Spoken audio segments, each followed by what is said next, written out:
So, hello everyone, this is Michael, and for today's video is pag-uusapan natin yung continuation ng ating project, which is yung ating DIY Bluetooth speaker, okay? So, sa part nito is gagawin na natin yung box ng ating Bluetooth speaker. So, konting measurement lang, sukat-sukat sa ating mga kahoy, then babawasan natin yung kahoy para maging extension sa ating kahoy. Kinuha ko rin yung ating angle grinder. Okay? So, yung sa pagputol ng ating kahoy dyan, gagamit tayo ng angle grinder at pinalitan natin yung bala. Then, lagay din natin yung safety nung sa ating angle grinder just in case na syempre lumipad yung bala or na mabasag, safety pa rin tayo. Okay? So, habang inaasikaso ko yan, discuss natin yung mga materyales na ating ginamit dyan. Especially yung sa kahoy, okay? So, kung kikita nyo yung box dito sa gilid, yung may dalawang butas, yan ay in-order natin online, doon din sa Shopee, around sa Mindanao, okay? Kung interested kayo, lalagay ko yung link sa baba. And then, ang materyales na ginamit nyo dyan is marine plywood, okay? So, matigas talaga yan, matibay. However, ang tawag dito, yung para sa subwoofer lang natin siya gagamitin. Kaya bumili din tayo ng extension na kahoy, which is ano naman siya, plyboard. Okay? Magkaiba sila ng klase ng plywood, pero I think okay na muna yan.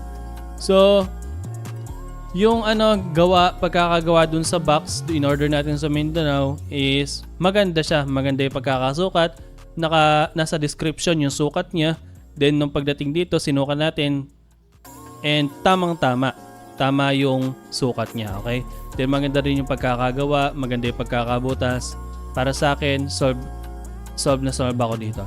Okay, so sa part na to, tinitrim natin yung kahoy na ating gagawing extension sa box. Kasi dun sa taas, dun natin lalagay yung mid na speaker plus yung tweeter natin. Okay? So, kung may nagtatanong dyan, bakit di ako gumamit ng MDF? Okay? MDF na plywood. So, syempre, ang sagot dyan, sinundan natin yung materyales dun sa unang binili nating parts, yun yung box, which is yung marine plywood nga. Okay? So, pangit naman kung plywood, then yung taas plyboard, di ba? Pero, di natin may ikakaikla na maganda talaga yung MDF kung gagamitin natin sa paggawa ng speaker, no? So, ayon kasi sa pag-research ko, hindi lang siya madaling gawin, maganda rin din yung respond ng frequency ng speaker if MDF yung gagamitin nating kahoy. Pero sa ngayon, ito na lang muna.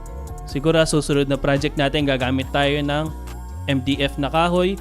Yung buong box tayo na gagawa at gagawa tayo ng proper na tie concept na speaker. So, pansamantala, ito na lang muna. Okay, so kinuha natin yung mid na speaker dyan. Then, tinapat natin kanina para ma-visualize natin kung ano maging itsura ng gusto natin gawin. So, yan. Sa part naman na yan, I think ipapako na natin, pa-finalize na natin. So, konting guhit lang para alam natin kung saan natin ipapadaan yung mga pako natin. Siyempre, hindi sapat yung pako, nilagyan din natin ng glue. Okay, glue plus pako, then lagyan pa natin ng yung linkage niya para matibay na matibay talaga.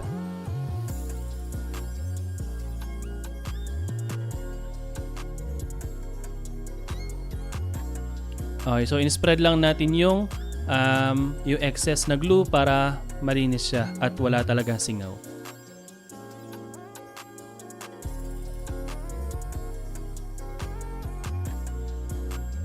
Okay, so yan, lagay natin sa taas ng box para ma-visualize natin and makita natin kung tama yung pagkakagawa natin.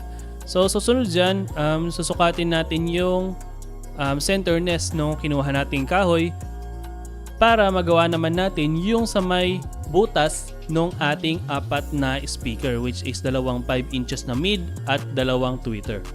So, yun nga, kinuha ko yung dalawang speaker, then tinansya natin kung saan maganda ibutas yan. So kung may magtatanong kung anong measurement, nakalimutan ko na kung anong measurement na ginamit natin dyan. Kaya pasensya na kung hindi ko mapaprovide. Well, nasa inyo na lang yan kung anong gusto yung measurement. So, sinusukatan natin, then lalagyan natin ng markings yung bilog para alam natin kung paano natin siya bubutasan. Okay? So, sa part na yan, kinuha natin yung pambutas natin ng kahoy. So, yung pala is binili din natin online. Matalim yan. Pambutas talaga. However, medyo mabigat talaga siya sa barena. Kasi sa barena natin siya ikakabit. Bali, ang downside nun, mas malaking butas yung pambubutas natin mas malaking butas yung gagawin natin, mas mabigat sa barena. Kaya kung mahinang barena yung gagamitin nyo dyan is baka mangamoy. Yung sa akin kasi medyo nangamoy na kasi naalalayan ko lang yung piga ko. Siyempre, kung maalala yung piga, kulang yung hatak, kaya baka nahirapan yung barena natin.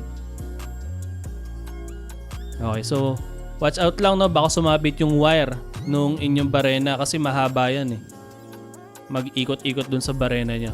For safety, watch out kayo. Ayan, kung nakikita nyo, bilog na bilog yung pambutas natin dyan.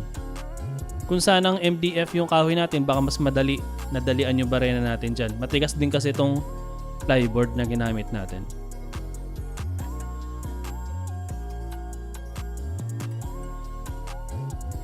Okay, panoorin yung binidyo natin, tinignan natin para may pang my day tayo, puros na meron tayong ginagawa. So, susunod natin bubutasan dyan since nagawa na natin yung dalawang gitna, which is yung mid. Ang susunod natin dyan is yung tweeter naman. So, adjust natin yung diameter. Bas paliitin natin yung tama lang para sa tweeter natin para mabutasan na rin natin at ma-visualize natin kung ano yung mag-iitsura ng ating mga speaker kapag nakakabit na.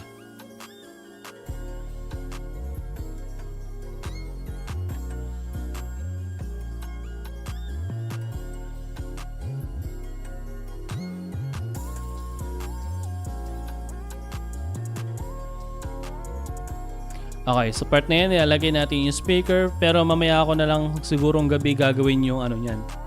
Tama, nung gabi ko ginawa yung wiring. So, nilagay lang natin para ma-visualize natin yung magiging itsura ng ating speaker.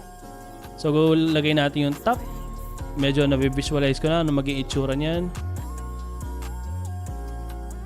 Okay, sa part na yan siguro, ipa-finalize na talaga natin yung extension nating kahoy.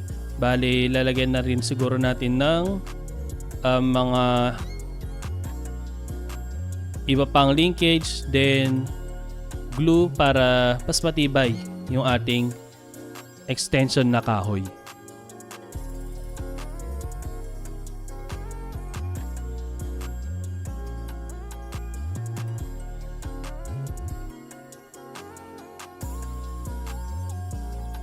Okay, tamang inom lang kasi dito sa video mukhang mabilis yan pero matagal ko rin ginawa yan, ilang oras. So yan, tinaasan natin, lagyan sa taas, then yung ibang part dyan is putol-putol na lang ng kahoy.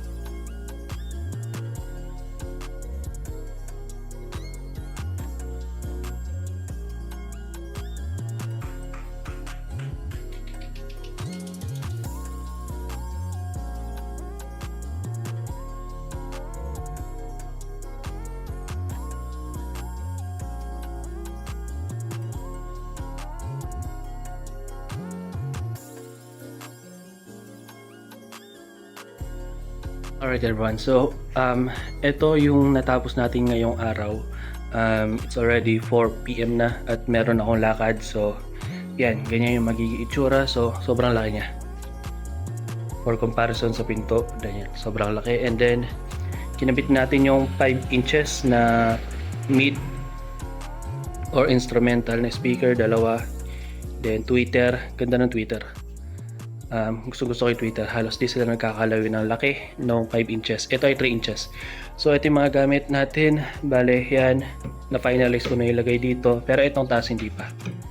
Bale yan yung itsura niya sa loob.